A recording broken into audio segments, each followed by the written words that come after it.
Día miércoles, el privilegio que tenemos de tenerlo con nosotros cada miércoles al escritor, periodista, analista Ignacio Montes de Oca. Nacho, buen día, ¿cómo estás? Buenos días, ¿cómo andan? Bien, siempre hay que decir bien, aunque no estemos tan bien en este mundo que nos toca. ¿Qué quiere usted hoy analizar que lo vemos ahí siempre tan inquieto en sus redes sociales, donde tantos miles lo siguen diariamente en su análisis? ¿Por dónde vamos hoy, Nacho? Yo creo que podríamos empezar a actualizar la situación de Medio Oriente sacando el foco de los puntos particulares, porque como siempre Medio Oriente es un tablero y si uno se enfoca en lo que hace el alfil o la torre, se pierde toda la partida. Así que, si te parece, empecemos por actualizar qué está sucediendo en el sur de Siria, porque esto es uno de los tantos puntos calientes. Vamos entonces. Bien, se supone que se hizo un acuerdo en Suaida, que es la ciudad drusa del sur de Siria, pero aún así la situación sigue siendo muy tensa porque para la gente que no está al tanto de lo que sucede, hay una matanza de drusos pro-israelíes llevada a cabo por tres o cuatro grupos que son importantes recordar. El primero son los beduinos, que también en mucha menor medida fueron atacados por estos drusos proisraelíes. También los drusos del Consejo de Guerra, que es una institución del grupo pro-israelí, fueron atacados por los grupos pro-Damasco de los drusos. Es decir, hay una guerra interna entre los drusos. A su vez, los drusos pro-israelíes fueron atacados por los beduinos y por los grupos yihadistas llegados, o sea, sunitas, no necesariamente beduinos ni drusos, pero que fueron llegando del norte alentados por dos ideas: el nacionalismo sirio, porque recordemos que los drusos pro-israelíes quieren crear una entidad autónoma amparada por el ejército israelí, pero esto disparó a un nacionalismo sirio importante que unió a varias facciones y a su vez integró al cuarto grupo, que es la policía, no el ejército de Siria, que tiene el ingreso prohibido por Israel precisamente porque está en su superioridad militar, que no les deja llegar como militares, pero sí a los grupos policiales. ¿Qué hizo Al-Jarrah, el líder sirio?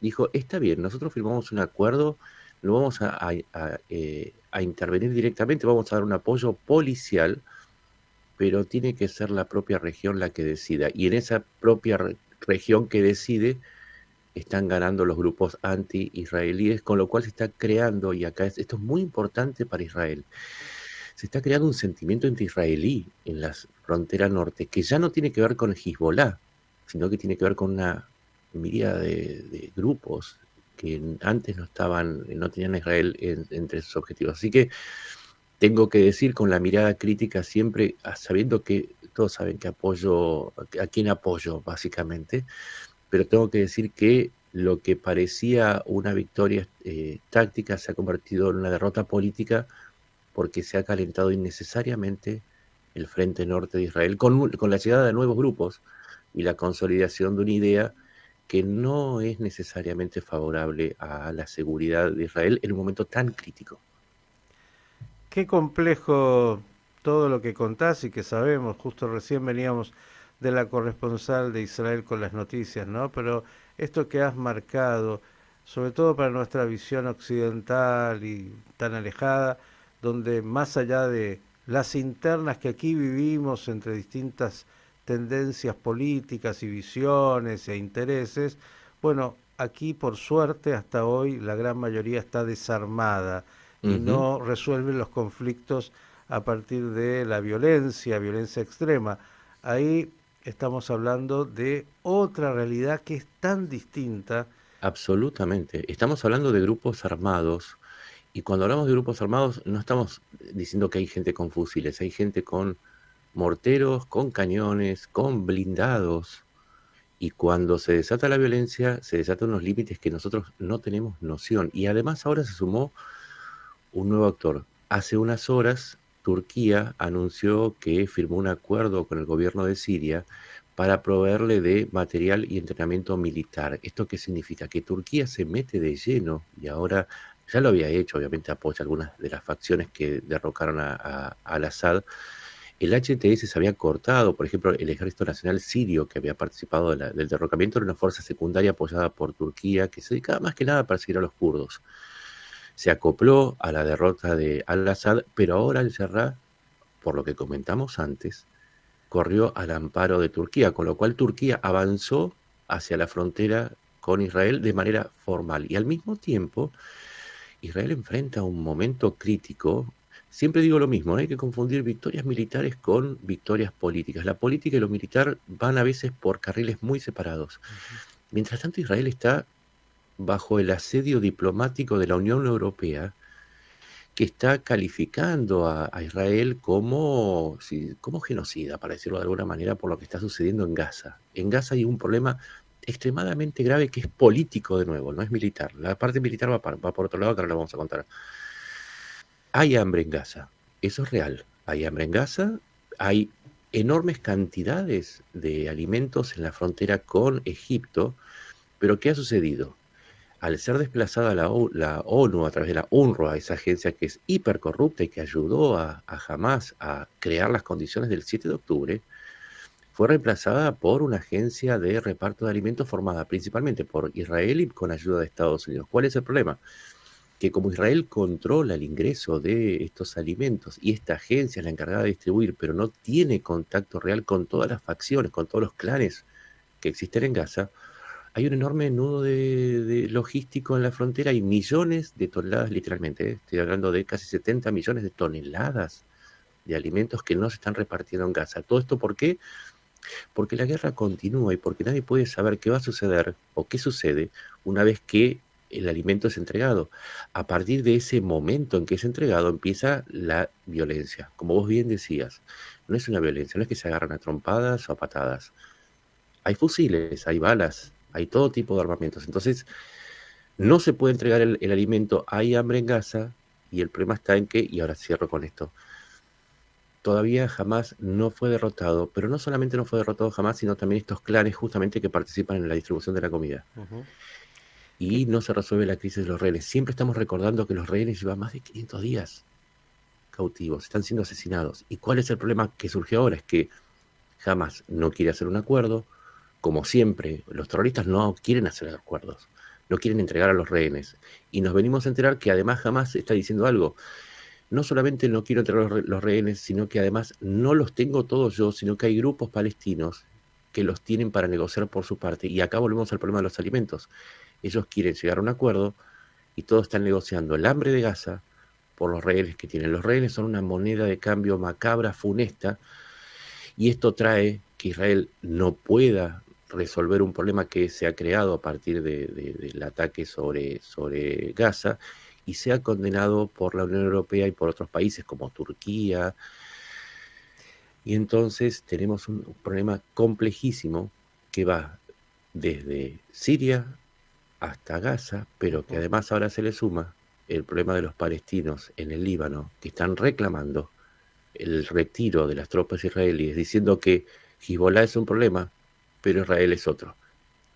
O sea, es todo un enorme y complejo problema que en lo militar se resuelve fácilmente, en lo político está trabado y cada vez más complejizado. Nacho, sabes que en los últimos días vengo tratando de entender un poquito, ¿no? De ese mundo y vengo de alguna manera pensando cada vez más que Siria, Líbano y otros, casi todos esos países, son estados fallidos. A Ujú. ver, y cuando digo esto no es un slogan, viste, que uno dice, bueno, son estados fallidos, ¿qué significa? ¿Qué significa en realidad?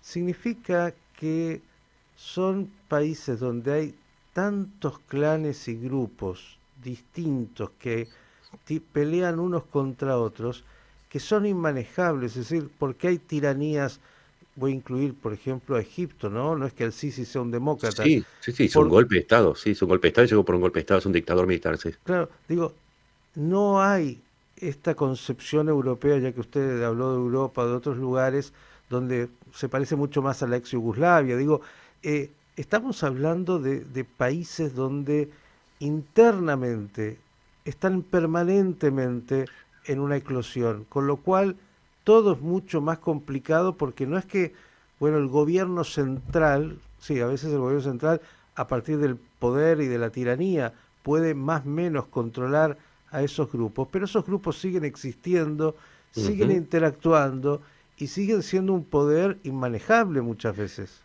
Lo que mantenía a estos países era el nacionalismo, hay que Ujú, decirlo, más ideologías como la Baaz, la ideología ujú, Baaz que iba desde Siria hasta Irak, ujú, que lo que ponían a los habitantes bajo una bandera. Cuando se empieza a romper ese nacionalismo, esa idea de Estado nacional, empiezan a surgir las particularidades. Bueno, yo soy alawita, yo soy druso, yo soy sunita, yo soy chiita, y entonces, también, yo soy de izquierda o soy de derecha. ujú.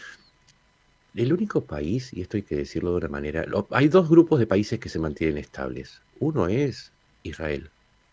Nos guste o no nos guste, tenemos judíos, cristianos, palestinos, árabes, pero hay una idea de integración nacional, ¿sí? Esto no sucede en el Líbano ni en Siria, en donde ese nacionalismo cae en nombre de estos particularismos. El otro problema es que la otra forma de mantener a Medio Oriente unido es bajo un régimen autocrático. Las coronas, los emiratos, regidos por una familia, Ujú. por una ley rígida, es el otro modelo. Siempre decimos, no, no es de derecha o de izquierda. Esto es autocracia o democracia. Quien no quiera ver lo que está pasando en el fondo de esta lucha de modelos entre una democracia con sus errores, y todos saben que soy el primero en criticar a Israel cuando comete un desliz objetivamente, Ujú. pero es una democracia, es un modelo de democracia. El otro modelo que proponen los países sunitas es de las autocracias. Un gobierno fuerte que rompa las particularidades y las tenga sometidas. No es muy diferente a lo que quería hacer Hamas en Gaza o lo que hace Irán. Si se entiende esto, ya no hablamos más de derecha e izquierda, hablamos de la vieja lucha entre democracia y autocracia. Si uno lo entiende, es más fácil comprender todo lo que sucede en Medio Oriente. Absolutamente, comparto y suscribo. Y cuando en algún momento, con ingenuidad, el mundo hablaba de las primaveras árabes y de todo esto, linda ilusión de supuesta democracia occidental que nada tiene que ver con la realidad de esa región. No se trata de eso, se trata de otras revueltas y otros grupos que quieren hacerse del poder. El problema no son las primaveras, sino quién se lleva la cosecha. Querido Nacho, como siempre, el agradecimiento. Lo suyo es absolutamente esclarecedor e importante, así que el privilegio de tenerlo con nosotros. Sigan a Nacho Montes de Oca, señores, en sus redes sociales, porque esto que aquí nos brinda los miércoles lo hace permanentemente sobre todas las realidades de un mundo que no le faltan desafíos. Abrazo enorme. Un abrazo grande y buen fin de semana. Nacho Montes de Oca, aquí en Radio High.